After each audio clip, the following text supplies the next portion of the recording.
Morning, Steve Free in Chicago with the morning grain comments. Well, first of all, overnight prices are a little bit higher. I think in general, commodity prices, stock prices are higher.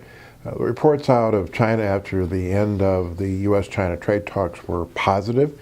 We don't have a deal yet, but I think that we are looking at the possibility of the group coming from China back to the United States next week, all week having talks and trying to hammer out some kind of deal in which the two presidents in March could agree on.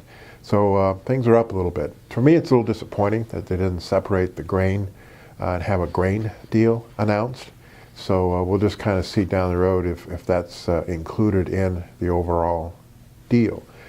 Yesterday, export sales, wheat was 131,000 tons, corn 460, and beans were a minus 612.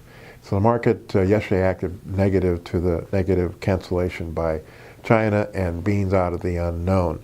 Some people are saying, first of all, the space for soybeans in the reserve could be getting full in China. Secondly, their economy has been reportedly slowing, and so maybe the demand for pork and the feed to feed the hogs may be declining.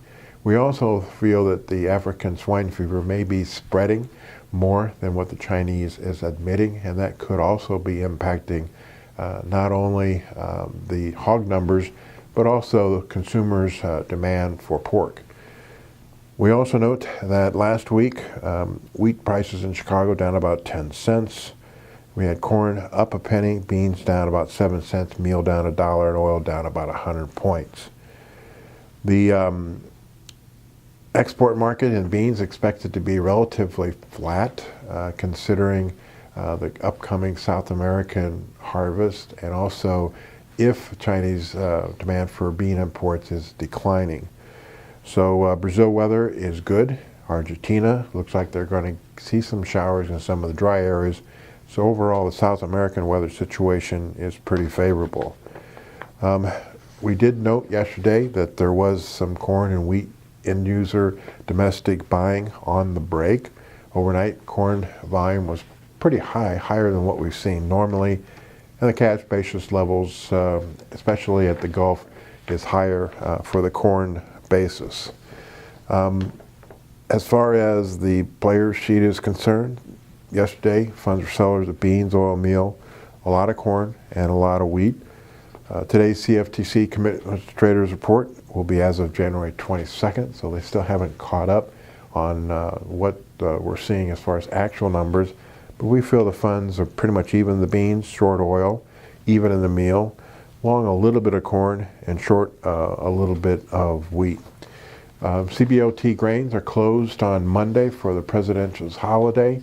We will resume Monday night, so we'll try to put out something before trade Monday night to see kind of where prices might be going Monday night into Tuesday.